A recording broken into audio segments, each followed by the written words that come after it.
Book of Exodus chapter 7 through 12. Ang 10 salot na ipinadala ng Diyos sa Ehipto. Number 6. Boils. Sumiklab ang masakit na pigsa sa mga tao at hayop sa buong Ehipto. Number 7.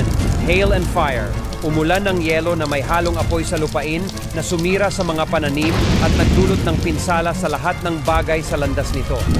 Number 8. Locusts.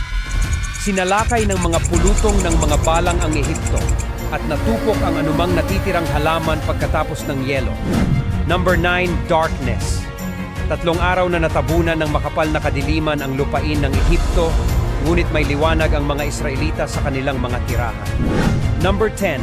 Death of the firstborn.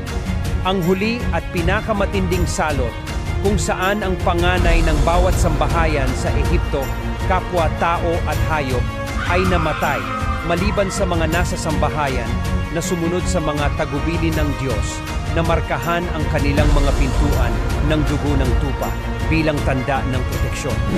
Ang mga salot na ito ay paghatol laban sa mga Diyos ng Ehipto at bilang pagpapakita ng kapangyarihan ng Diyos sa lahat ng nilikha. Welcome to Diary of the Immortals, where legends are born and eternity awaits. Follow us for more historical events. Thank you. May God bless us all.